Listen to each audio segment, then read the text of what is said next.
નમસ્કાર વિદ્યાર્થી મિત્રો, સ્ટડી વર્લ્ડ ચેનલની અંદર આપનું હાર્દિક સ્વાગત છે. આજે આપણે ધોરણ 9નો સોશિયલ સ્ટડીઝ સામાજિક વિજ્ઞાન વિશે અભ્યાસ કરવાના છીએ, જેની અંદર પ્રકરણ નંબર 2 પ્રથમ વિશ્વયુદ્ધ અને રશિયન ક્રાંતિઓ વિશેની ચર્ચા કરીશું. જેમાં પ્રથમ વિશ્વયુદ્ધ થવા પાછળના કારણો, તબક્કાઓ, પરિબળો, કઈ ઘટનાઓ બની, કઈ ક્રાંતિઓ થઈ, સંધિ કઈ રીતે થઈ અને સંધિના પરિણામ સ્વરૂપે શું થયું, તે તમામ વિશે આપણે વિસ્તૃત ચર્ચા કરીશું. કોઈ પણ પ્રકરણની શરૂઆત પહેલા જે પ્રસ્તાવના આવતી હોય, પ્રસ્તાવનાની અંદર સમગ્ર પ્રકરણનું સંક્ષિપ્ત સ્વરૂપ આપવામાં આવતું હોય છે, અને અત્યારે આપણે એ સમગ્ર પ્રકરણનું સંક્ષિપ્ત સ્વરૂપ જોઈએ છીએ. પ્રથમ વિશ્વયુદ્ધનો ઇતિહાસ શું કહે છે? પ્રથમ વિશ્વયુદ્ધ તો પશ્ચિમ યુરોપના, ક્યાંના વિદ્યાર્થી મિત્રો? પશ્ચિમ યુરોપના જે રાષ્ટ્રોની સામ્રાજ્યવાદની ભૂખ અને પ્રદેશ લાલસાને લીધે એમણે શું હતું તો સામ્રાજ્યવાદ એટલે પોતાનું શાસન વધારવું, સામ્રાજ્ય વધારવું હતું, સાથે જ પ્રદેશ લાલસા હતી કે વિસ્તાર વધારવાની લાલસા હતી. એના લીધે એમણે શું કર્યું? એશિયા અને આફ્રિકાના દેશોમાં જઈને સંસ્થાઓની સ્થાપના કરી. વ્યવહાર, ધંધા અને રોજગાર વધારવા માટેનું એમણે સ્થાપના કરી, અને તે રીતે ધીરે ધીરે તેમની સત્તાનો વિસ્તાર તેમણે શું કર્યો? વધારવાની શરૂઆત કરી. તો પરિણામે યુરોપના દેશો વચ્ચે સંસ્થાનો સ્થાપવાની સ્પર્ધા શરૂ થઈ. આ જે પશ્ચિમ યુરોપિયન કન્ટ્રીએ જે શરૂઆત કરી કે એશિયા અને આફ્રિકાના દેશોમાં જઈ અને સંસ્થાઓની સ્થાપના કરી, એના પરિણામ સ્વરૂપે શું થયું તો યુરોપના દેશો વચ્ચે સંસ્થા સ્થાપવાની શું શરૂ થઈ ગઈ? સ્પર્ધા, કોમ્પિટિશન. પેલો 2 સ્થાપે તો આ જેને 5 કરી આવે, આ 5 કરવા ગયો હોય તો ત્રીજો આવીને 15 કરી ગયો હોય. એ રીતે દરેક દેશોએ એશિયા અને આફ્રિકાના તમામ જે પ્રાંતો હતા એ પ્રાંતો ઉપર પોતાની વર્ચસ્વ જમાવવા માટે સંસ્થા સ્થાપવાની સ્પર્ધાઓ શરૂ થઈ. હવે જ્યારે વાત કરીએ તો પશ્ચિમ યુરોપના જે આ સંસ્થાન મુખ્ય દેશોએ એશિયા અને આફ્રિકાના દેશોને આર્થિક, સામાજિક અને સાંસ્કૃતિક રીતે નુકસાન પહોંચાડ્યું. આ યુરોપિયન કન્ટ્રીઓ જ્યારે એશિયા અને આફ્રિકાના દેશો ઉપર, પ્રાંતો ઉપર જે પોતાનો વર્ચસ્વ જમાવવા અને સંસ્થાની સ્થાપનાઓ કરવાના જે કહેવાય કે સ્પર્ધાની અંદર એમણે એ ન વિચાર્યું કે દેશને એક તો આર્થિક નુકસાન હું આપું છું, સાથે સાથે સામાજિક રીતે પણ નુકસાની કરાવું છું, અને સાથે સાંસ્કૃતિક, એમની જે સંસ્કૃતિ છે તેને પણ હું, એમની ધરોહરને પણ હું શું કરું છું? હાનિ પહોંચાડું છું. આ વસ્તુ કોઈએ જોઈ હતી નહીં. એટલે યુરોપિયન કન્ટ્રીઓએ જે વર્ચસ્વ જમાવવાની સ્પર્ધાની અંદર આ એશિયા અને આફ્રિકાના દેશોને આર્થિક, સામાજિક અને સાંસ્કૃતિક નુકસાન પહોંચાડ્યું.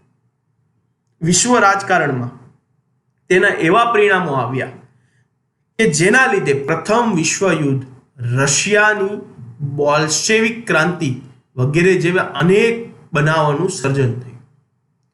આ બધી વસ્તુ થઈને એના એવા પરિણામ આવ્યા. એના પરિણામ સ્વરૂપે શું થયું? તો એક તો પહેલું વિશ્વયુદ્ધ થયું, ત્યારબાદ બીજું રશિયાની જે બોલ્શેવિક ક્રાંતિ હતી એ ક્રાંતિ જેવા અનેક ઘટનાઓ બની. કોઈએ પોતાનું વર્ચસ્વ વધારવા, ધંધો રોજગાર વધારવા અને આવક અને તિજોરી ભરવા માટે કોઈ બીજા પ્રાંતને આર્થિક, સામાજિક અને શારીરિક અને સાંસ્કૃતિક નુકસાની આપી. એ નુકસાનીના પરિણામ સ્વરૂપે એ લોકોએ કેવું મોટું ભોગવ્યું?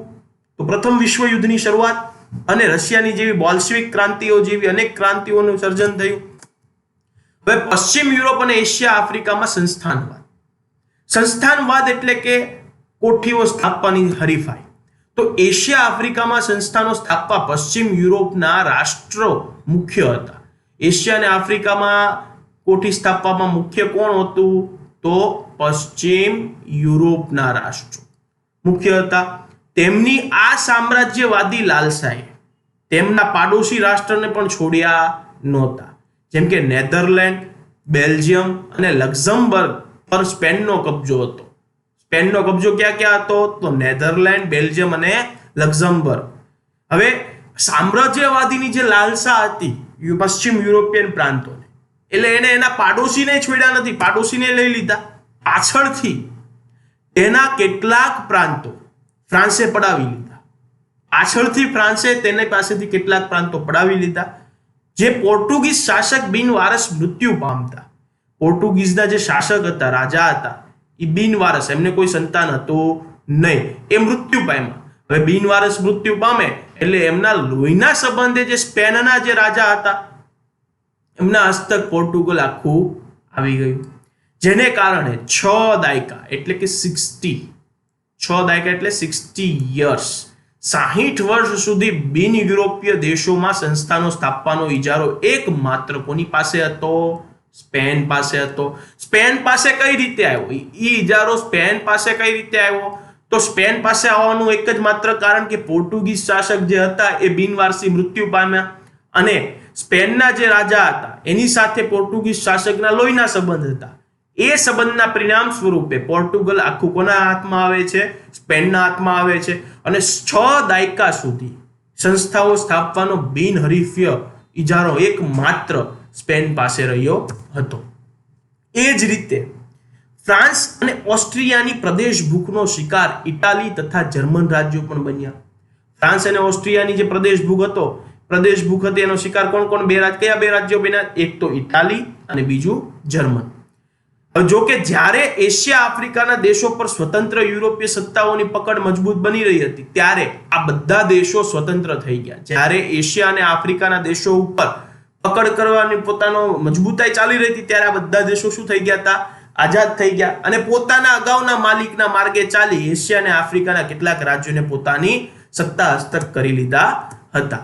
હવે એશિયામાં સંસ્થાનવાદ, તો ઇંગ્લેન્ડે ભારતમાં પગદંડો જમાવ્યા પછી ભારતના પાડોશી દેશ શ્રીલંકા, મ્યાનમાર, સિંગાપુર, મલાયામાં પણ સામ્રાજ્ય સ્થાપ્યું. ઇંગ્લેન્ડે આગળ વધી ચીનમાં પ્રવેશ કર્યો, પરંતુ અફીણના વેપારના કારણે ઇંગ્લેન્ડ અને ચીન વચ્ચે યુદ્ધો થયા. અફીણનો વેપાર ચીન પાસે બહુ વિપુલ પ્રમાણમાં હતો. એ વેપારના કારણે ઇંગ્લેન્ડ અને ચીન વચ્ચે 1839 થી 42 વચ્ચે યુદ્ધ થયા અને જે ઇતિહાસમાં એને અફીણ વિગ્રહ તરીકે પણ ઓળખવામાં આવે છે. આ યુદ્ધમાં ચીનનો પરાજય થયો. ચીન હારી ગયું જવાથી 5 બંદરો વેપાર માટે મળતા ઇંગ્લેન્ડની સત્તામાં વધારો થયો. હવે ચીનની નબળાઈનો લાભ લીધો. Japan, Russia, Germany, France, Belgium, America વગેરે લોકોએ ચીનની નબળાઈ જોઈ અને ચીનની નબળાઈનો લાભ લઈ વેપારી અને રાજકીય અધિકારો મેળવ્યા. એક તો ચીન સાથે ઇંગ્લેન્ડે લડાઈ કરી, એમાં ચીનનો પરાજય થાય છે. ઇંગ્લેન્ડના વિજય મેળવ્યા બાદ 5 બંદરો પર ઇંગ્લેન્ડ પોતાનું વર્ચસ્વ જમાવીને વેપારી મથકોની સ્થાપના કરે છે. ત્યારબાદ બીજા બધાની નજર હતી, જોયે છે કે ચીન નબળું પડ્યું, ચીનની નબળાઈ છે, ચીન અહીંયા વીક પોઈન્ટ છે. એ નબળાઈ જોઈ રશિયા, જર્મની, ફ્રાન્સ, બેલ્જિયમ અને અમેરિકા જેવા દેશોએ પણ શું કર્યું? વેપારી અને રાજકીય અધિકારો મેળવ્યા ત્યાં ચીનમાં. પશ્ચિમ એશિયાના રણ વિસ્તારમાં વિપુલ પ્રમાણમાં નીકળતા ખનિજ. હવે વાત કરીએ અરબીય પ્રદેશોની, તો અરબીય પ્રદેશની અંદર આપણે જાણીએ છીએ કે ખનિજ વધારે વિપુલ માત્રામાં નીકળે છે. તો પશ્ચિમ એશિયાના રણ પ્રદેશોમાં નીકળતા ખનિજમાં તેણે યુરોપિયન પ્રજાઓને સંસ્થાનો સ્થાપવા આકર્ષ્યા. હવે ઇંગ્લેન્ડ, જર્મની, રશિયા અને અમેરિકાએ Iran, Iraq, Kuwait, Saudi Arabia અને બેનરીલમાં તેલ કંપનીઓની સ્થાપના કરી. તેલ પણ આવકનો બહુ મોટો સોર્સ, હિત જાળવવાનો પ્રયાસ કર્યો. હવે વાત કરીએ આફ્રિકામાં સંસ્થાનવાદ, તો 15મી સદીના અંત ભાગમાં આફ્રિકાના દક્ષિણ ભાગમાં સૌપ્રથમ ડચ પ્રજાએ સંસ્થા સ્થાપી. આફ્રિકન સંસ્થાવાદની અંદર સૌપ્રથમ સંસ્થા સ્થાપનાર હોય તો ડચ પ્રજા. કઈ સદીના અંતમાં? 15મી સદીના અંતમાં. ત્યારબાદ ઇંગ્લેન્ડે કેપમાં અને ફ્રાન્સે ઉત્તર આફ્રિકાના અલ્જીરિયામાં વેપારી મથકો સ્થાપ્યા. ઔદ્યોગિક ક્રાંતિના કારણે કાચા માલની પ્રાપ્તિ અને તૈયાર માલના વેચાણ માટે આફ્રિકાનો વિશાળ વિસ્તાર વધુ અનુકૂળ જણાતા યુરોપિયન દેશો સંસ્થા સ્થાપવામાં સ્પર્ધા કરી. ત્યાં બેલ્જિયમના રાજા લિયોપોલ્ડે કોંગોનો વિશાળ પ્રદેશ કબજો કરી પોતાની સત્તા સ્થાપી. ઇંગ્લેન્ડ અને ઇજિપ્ત પૂર્વ આફ્રિકાના કેટલાક વિસ્તારો તેમજ દક્ષિણ આફ્રિકાના પ્રદેશોની અંદર પોતાના મથકો સ્થાપ્યા. ફ્રાન્સ, ટ્યુનિશિયા, મોરોક્કો અને પશ્ચિમ આફ્રિકામાં પ્રદેશોમાં પણ પોતાનું વર્ચસ્વ સ્થાપ્યું. જર્મનીએ પૂર્વ તથા પશ્ચિમ આફ્રિકામાં કેટલાક પ્રદેશો પોતાના સામ્રાજ્ય વિકસાવ્યું અને સાથે ઇટાલીએ રાતા સમુદ્રની આજુબાજુ આફ્રિકન પ્રદેશો કબજે કર્યા.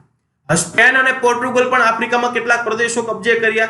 આ પ્રાદેશિક વિસ્તારો મેળવવાની સ્પર્ધા વચ્ચે બર્લિન ખાતે યુરોપિયન રાજ્યોની એક પરિષદ મળી. હવે પ્રાદેશિક કબજો મેળવવા માટે સૌ પ્રથમ બર્લિન ખાતે યુરોપિયન કન્ટ્રીઓની એક પરિષદ મળી 1884-85 સાલમાં, જેમાં આફ્રિકાના જુદા જુદા પ્રદેશો વેચી લેવામાં આવ્યા. ભાઈ આ ભાગ તારો, આ ભાગ તારો, આ ભાગ તારો, આ વિસ્તાર તારો, આ વિસ્તાર તારો, એમ દરેકોએ પરિષદની અંદર વિસ્તાર વેચી લીધા. અને આ પ્રમાણે સમગ્ર આફ્રિકામાં યુરોપના વિવિધ દેશોનું સામ્રાજ્ય શું કરવામાં આવ્યું? સ્થાપવામાં આવ્યું હતું. હવે વિદ્યાર્થી મિત્રો, આપણે જાણીએ છીએ કે એક દેશ બીજા દેશ પર ચડાઈ કરે એટલે યુદ્ધ થાય. એ દરમિયાન જે દેશ જીતે બીજા જે હારનાર દેશ છે એની સાથે સંધિ કરે, અને જીતનાર દેશ એની પાસેથી સંધિમાં આગળ ડિમાન્ડ કરે. તો એક તરફ યુરોપના સંસ્થાના મુખ્ય રાષ્ટ્રો એશિયા આફ્રિકાના પ્રદેશો પર પોતાના સંસ્થાન સ્થાપી સ્વહસ્તક કરવા માંગતા હતા, ત્યારે બીજી બાજુ જર્મની અને ઇટાલીમાં એકીકરણ ચાલુ થયું હતું. તેથી જર્મનીએ ઔદ્યોગિકરણ, વ્યાપારીકરણ અને સંસ્થાનીકરણની હરીફાઈમાં ઝંપલાવ્યું. આમ આ ઝડપી બદલાતા જતા પ્રવાહોએ આ દેશોનું રાજકીય અને આર્થિક તેમજ સામાજિક શોષણ કર્યું હતું. હવે શું થયું કે જે ઝડપી બદલાતો પ્રવાહ હતો એ દેશોએ રાજકીય અને આર્થિક તેમજ સામાજિક શોષણ કરવાની શરૂઆત કરી. તેનાથી તેમનો વિકાસ અટકી ગયો, જેને પરિણામે પ્રથમ વિશ્વયુદ્ધમાં ભૂમિકા ભજવી હતી. હવે દેશોનું આર્થિક સામાજિક શોષણ શરૂ થયું એટલે એના કારણે શું થયું? તો તેનો વિકાસ અટકી ગયો, અને આ વિકાસ અટકતાની સાથે પ્રથમ વિશ્વયુદ્ધની ભૂમિકા ભજવાઈ હતી. હવે આ જ રીતે ઔદ્યોગિકરણ થવા અને વ્યાપારીકરણ અને સંસ્થાનીકરણની પ્રક્રિયા જ્યારે શરૂ થઈ, યુરોપિયન કન્ટ્રીઓ દ્વારા આફ્રિકા અને એશિયાના જે દેશો છે એના ઉપર જ્યારે સંસ્થા સ્થાપવાની સ્પર્ધા અને રાજ કરવાની નીતિ જ્યારે અપનાવવામાં આવી, ત્યારે જે દેશો પર પોતે રાજ્ય સ્થાપ્યું, સંસ્થા સ્થાપી, એ દેશોને રાજકીય, આર્થિક તેમજ સામાજિક શોષણ કર્યું. અને આ શોષણનું પરિણામ સમય જતાની સાથે પ્રથમ વિશ્વયુદ્ધની શરૂઆત થઈ. હવે વાત કરીએ પ્રથમ વિશ્વયુદ્ધ 1914 થી 1918 થયું. તે દરમિયાન વિશ્વયુદ્ધ થવાના પરિબળો કયા જવાબદાર હતા? તો આધુનિક વિશ્વની કેટલીક હૃદયદ્રાવક અને અવિસ્મરણીય ઘટનાઓ પ્રથમ વિશ્વયુદ્ધનો સમાવેશ થાય છે. આધુનિક વિશ્વની અંદર અમુક એવી જે ઘટનાઓ બની તે સમયગાળા દરમિયાન, તો એ ઘટનાઓ છે પ્રથમ વિશ્વયુદ્ધનો શું કરે છે? સમાવેશ કરે છે. વિશ્વયુદ્ધ કોઈ એકાદ બે પ્રસંગો કે પરિબળોને કારણે થયું ન હતું. વિશ્વયુદ્ધ કોઈ એકાદ બે એવા પ્રસંગો બન્યા કે જેની અંદર હજારો લોકોના મૃત્યુ થયા, કે એવા કોઈ પરિબળો કે જેની અંદર ઘણા દેશોને નુકસાન થયું, એના કોઈ કારણે થયું હતું નહીં. તેની પાછળ અનેક પ્રકારના કારણો જવાબદાર હતા. એમાં પ્રથમ વિશ્વયુદ્ધ પ્રારંભ 1 ઓગસ્ટ 1917 ના રોજ થયું હતું. વિદ્યાર્થી મિત્રો, ખાસ એક વસ્તુ યાદ રાખજો, એમસીક્યુ ની અંદર આ પ્રશ્ન તમને પૂછાઈ શકે છે કે પ્રથમ વિશ્વયુદ્ધ પ્રારંભ કઈ તારીખના રોજ થયું હતું? તો 1 ઓગસ્ટ 1917 ના રોજ થયું હતું. ધીરે ધીરે 1914 થી વિશ્વયુદ્ધનો પ્રારંભ થઈ ગયો હતો. બીજ રોપાઈ ગયા હતા. ધીરે ધીરે યુદ્ધ ચાલી રહ્યું હતું. પણ એક પ્રબળ ઝટકા સાથે અને વિશાળ સ્વરૂપમાં જ્યારે યુદ્ધની શરૂઆત થઈ 1 ઓગસ્ટ 1917 ના રોજ થઈ. જર્મનીએ સેડાનની લડાઈમાં ફ્રાન્સને પરાજય આપ્યો. જર્મની દ્વારા જે સેડાન સાથેની લડાઈ હતી એમાં ફ્રાન્સને પરાજય આપ્યો, જેથી ફ્રાન્સને ફ્રેન્કફર્ટની સંધિ કરવી પડી. ફ્રેન્કફર્ટ સંધિ 1871 પ્રમાણે તે અનુસાર યુદ્ધ દંડ એટલે કે યુદ્ધમાં થયેલી નુકસાનીનો ભરપાઈ કરવો, અને સાથે જ પોતાના બે પ્રદેશો આલ્સેસ અને લોરેન્સ આ જર્મનીને આપવા પડ્યા. હવે આ નુકસાન ફ્રાન્સને થયું એટલે ફ્રાન્સને અપમાન સહન થયું નહીં, અને અપમાનનો ન સહન થવાથી, અપમાન ભૂલી શક્યા ન હોવાથી ફ્રાન્સે ફ્રેન્કફર્ટ સંધિ જ પ્રથમ વિશ્વયુદ્ધનું મુખ્ય કારણ બન્યું હતું એવું આ મુખ્ય પરિબળ દર્શાવે છે. અને એક યુદ્ધના અંતમાં જ બીજા ભાવિ યુદ્ધના બીજ રોપાઈ ગયા હતા. આ જે જર્મની અને સેડાનની લડાઈનો જે અંત આવ્યો, એ અંત એ જે ફ્રેન્કફર્ટ સંધિ થઈ, એ સંધિના અંતમાં ભાવિ યુદ્ધ એટલે કે વિશ્વયુદ્ધના પ્રથમ વિશ્વયુદ્ધના બીજ રોપાઈ ગયા હતા. હવે વાત કરીએ તો જવાબદાર પરિબળમાં પહેલું પરિબળ છે આર્થિક પરિબળ. જે 19મી સદીમાં ઇંગ્લેન્ડ એશિયા તથા આફ્રિકામાં વિશાળ સામ્રાજ્ય જમાવ્યું, તે પોતાના સંસ્થાનોના આર્થિક શોષણ કરી ધનવાન બન્યું. હવે આમાં શું કહ્યું કે ઇંગ્લેન્ડે પોતાનું વર્ચસ્વ વધાર્યું, એશિયા અને આફ્રિકાના દેશોની અંદર પોતાનું રાજ જમાવ્યું. હવે બંનેના ખંડોના દેશોને લૂંટી અને પોતાનું તિજોરી ભરી પોતે ધનવાન બન્યા. એટલે એમાં શું થયું કે આર્થિક રીતે એણે એશિયા અને આફ્રિકાના દેશોનું શોષણ કર્યું.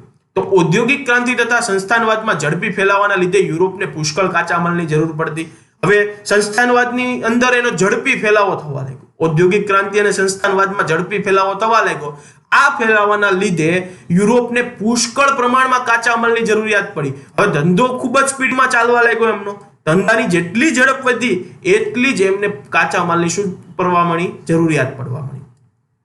તો 19મી સદીની છેલ્લી 25માં જર્મની અને એશિયા આફ્રિકાના બજારોમાં મેળવવા હરીફાઈ કરવા લાગ્યા. હવે જર્મનીએ ઇંગ્લેન્ડ તથા ફ્રાન્સની તુલનામાં સસ્તો માલ આપવા માંડ્યો. તેણે એશિયા તથા આફ્રિકાના ઇંગ્લેન્ડ તથા ફ્રાન્સના જે બજારો હતા તે તોડવા માંડ્યા. પરિણામે એક બાજુ જર્મની તથા બીજી બાજુ ઇંગ્લેન્ડ વચ્ચે તીવ્ર આર્થિક સ્પર્ધા થઈ. બે દેશો વચ્ચેની આર્થિક સ્પર્ધામાં જે દેશો પર બંને દેશોનું રાજ હતું એ દેશો શું થયા? પીસાણા. એ દેશોને નુકસાન થયું.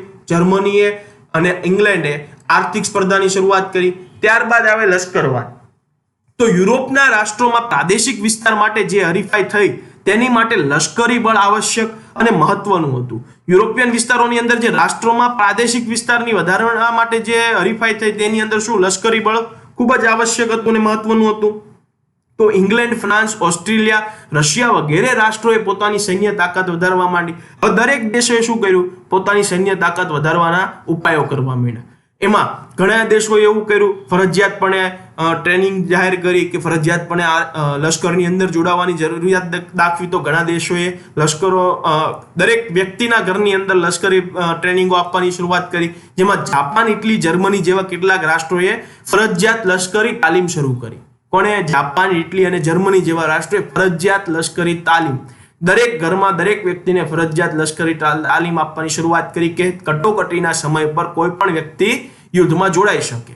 હવે સ્વરક્ષણના બહાને નીચે શસ્ત્રોનું ઉત્પાદન વધાર્યું. હવે આ ત્રણ દેશોએ શું કર્યું? સ્વરક્ષણનું એક બહાનું બનાવ્યું અને એના બહાના હેઠળ આ તમામ દેશોએ શસ્ત્રોનું ઉત્પાદન કરવાની ઉત્તેજના વધારી અને આમ લશ્કરવાદને ઉત્તેજન મળ્યું. આથી આર્થિક સ્પર્ધામાં લશ્કરી સ્પર્ધા ઉમેરાતા યુદ્ધનું વાતાવરણ વધારે ઉગ્ર બન્યું. એક તો ઓલરેડી આર્થિક રીતે મનોબળ તોડતા હતા, આર્થિક રીતે બધા દેશોને તોડતા હતા, એટલે યુદ્ધનું વાતાવરણ બનતું જ હતું. પણ સાથે સાથે લશ્કરી રીતે પણ જ્યારે દેશો જોડાવા લાગ્યા, લશ્કરી સ્પર્ધા ઉમેરાણી એટલે યુદ્ધનું વાતાવરણ વધારે ઉગ્ર બન્યું. ત્યારબાદ ત્રીજો, જૂથબંધી અને ગુપ્ત સંધિઓ. જૂથબંધી અને ગુપ્ત સંધિઓ એ રીતે કે અમુક દેશો અંદર ખાને ભેગા થઈ જાય અને સંધિ કરી અને બીજા દેશને હરાવવા માટે બંને દેશો ભેગા મળીને કાર્ય કરતા. તો પ્રથમ વિશ્વયુદ્ધ સર્જાવામાં જૂથબંધીઓ અને ગુપ્ત કરારોને મહત્વનો ભાગ ભજવ્યો. જેમાં પ્રથમ વિશ્વયુદ્ધ પહેલા વિશ્વ બે જૂથમાં વહેંચાયેલું હતું. એક બાજુ જર્મની, ઓસ્ટ્રેલિયા, હંગેરી, બેલ્ગેરિયા અને તુર્કિસ્તાન, જ્યારે બીજી બાજુ ઇંગ્લેન્ડ, ફ્રાન્સ, રશિયા અને જાપાનનું જૂથ હતું. આ બંને જૂથો વચ્ચે ઈર્ષ્યા, દુશ્મનાવટ, શંકા, કુશંકા, ભય, તિરસ્કારની ભાવના પેદા થઈ, જે પ્રથમ વિશ્વયુદ્ધનું મહત્વનું પરિબળ બન્યું. ત્યારબાદ ચોથું છે રાષ્ટ્રવાદની ભાવના. ઉગ્ર રાષ્ટ્રવાદની ભાવના. રાષ્ટ્રવાદની ભાવના દરેક દેશના નાગરિકમાં હોય જ છે, પણ સાથે સાથે ઉગ્ર રાષ્ટ્રવાદની ભાવના, જેમ કે બેલ્જિયમ અને ગ્રીસની સ્વતંત્રતા તેમજ ઇટાલી અને જર્મનીનું એકીકરણ રાષ્ટ્રવાદના પરિણામો હતા. પરંતુ ત્યારબાદ યુરોપમાં રાષ્ટ્રવાદની ભાવના ઉગ્ર અને સંકુચિત સ્વરૂપ ધારણ કર્યું. યુરોપના આર્થિક ઈર્ષાઓ, ખેંચતાણ, પ્રતિસ્પર્ધા અને સામ્રાજ્યવાદનો એટલો બધો વધી ગયો વેગ કે એકબીજાના રાષ્ટ્રના હિત ટકરાવા લાગ્યા. હવે યુરોપના અગ્રણીય રાષ્ટ્રોએ પોતાના પ્રજાઓને ઉગ્ર, આક્રમક, દેશભક્તિવાળા પાઠો ભણાવ્યા. પોતાના દેશ પ્રત્યે પ્રેમ અને અન્ય રાષ્ટ્રો પ્રત્યેની ઉગ્રતા પ્રોત્સાહન આપવા લાગ્યા. હવે જર્મન સમ્રાટ કેસર વિલિયમ બીજો ઉગ્ર રાષ્ટ્રવાદ અને સામ્રાજ્યવાદની પ્રત્યેતા હતો. હવે તે મહત્વાકાંક્ષી અને વિશ્વ પ્રભુત્વની નીતિમાં માનતો હતો ને પોતાની પ્રચંડ લશ્કરી તાકાતથી પોતાનું ધાર્યું કરવા માંગતો હતો, જેથી જર્મની જેમ અન્ય રાષ્ટ્રો પણ યુદ્ધની ભાવના ફેલાય અને આ પ્રથમ વિશ્વ યુદ્ધમાં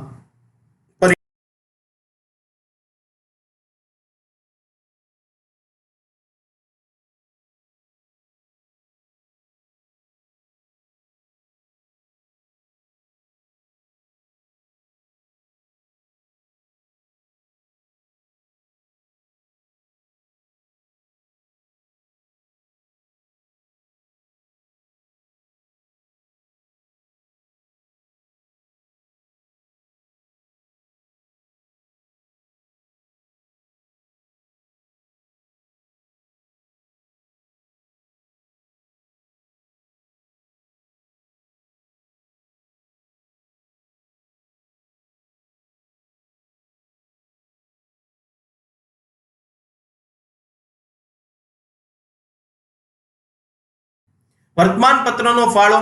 યુરોપના રાષ્ટ્રોના વર્તમાનપત્રોના પરસ્પર આકરા ઉશ્કેરણીજનક અતિશયોક્તિ ભર્યા અને જૂઠા લખાણો અને પરસ્પર હરીફ દેશોની વિરુદ્ધ ઝેર ઓકી પ્રજાની અંદર દુશ્મનાવટની લાગણી એટલી હદે ભડકાવી કે સત્તા સ્થાને બેઠેલા લોકો શાંતિ સ્થાપવા કે સમાધાન કરવાનો પ્રયત્ન પણ કરી શકે નહીં. વર્તમાનપત્રોએ એટલી હદ સુધી પ્રજાને એટલા ભડકાવ્યા કે સામેવાળો દેશ એના માટે એક દુશ્મન થઈ ગયો અને તેની પ્રજા પણ તેના માટે દુશ્મન થઈ ગઈ. હવે જે વર્તમાન દેશ છે એ દેશની જે સત્તાધારીઓ છે એ ગમે એટલા સમજાવવાના અને શાંતિ સ્થાપવાના પ્રયત્ન કરે તો દેશ થઈ શક્યું નહીં. હવે યુદ્ધ અંગેનું તત્વજ્ઞાન તો યુરોપમાં હવે યુદ્ધ એ જ કલ્યાણ નીતિએ જોર પકડ્યું. યુરોપની અંદર એક એવો સ્લોગન થઈ ગયો કે યુદ્ધ એ જ કલ્યાણ છે. ત્યારબાદ ટીટસ કે જેવા જર્મન લેખકો હતા તેમણે સિદ્ધાંતો પ્રચલિત કર્યા કે શક્તિમાનને જીવવાનો હક છે તથા યુદ્ધ એ જ રાષ્ટ્રીય જરૂરિયાત છે. હવે નીત્સે નામના જર્મન લેખકે યુદ્ધને પવિત્ર કાર્ય ગણાવ્યું. હવે આવા લેખકો દ્વારા જે લેખો બહાર પાડવામાં આવ્યા એ લેખ બહાર પડતાની સાથે જ દરેક લોકોની અંદર વિશ્વ યુદ્ધની જે ભડકારા થઈ રહ્યા હતા એ ઉગ્ર વધ્યા. હવે ઓસ્ટ્રિયાના રાજકુમાર અને તેની પત્ની બ્લેક હેન્ડ નામની સર્બિયાની ઉગ્રવાદી સંસ્થાના સભ્યએ ગોળી મારી હત્યા કરી. બરોબર, જ્યારે આ પરિસ્થિતિ ચાલી રહી હતી, એક તો એક બાજુ હવનની અંદર ઘી ઉમેરાતું જાતું હતું, એમાં ઓસ્ટ્રિયાના રાજકુમાર અને તેની પત્નીને બ્લેક હેન્ડ નામની ઉગ્રવાદી સંસ્થાએ, સર્બિયાની ઉગ્રવાદી સંસ્થાએ ગોળી મારી હત્યા કરી. એટલે હળગવું હતું, પેટ્રોલ ઉમેર્યું, એવું કામ થયું. કે આ ઘટના પાછળ સર્બિયાનો હાથ હોવાનો ઓસ્ટ્રિયાએ આક્ષેપ મૂક્યો અને 48 કલાકમાં તેના ગુનેગારને પકડીને ઓસ્ટ્રિયા સમક્ષ હાજર કરવાનું સર્બિયાને આખીરનામું ચેતવણી આપી દેવામાં આવી. સર્બિયાએ પોતે આ બાબતથી અજાણ હોવાનું જાહેર કરી. ઓસ્ટ્રિયાને સર્બિયાનું કશું નહીં સાંભળતા સર્બિયા સામે યુદ્ધ જાહેર કર્યું અને આ સાથે પ્રથમ વિશ્વ યુદ્ધનો અહીંયાથી પ્રારંભ થયો.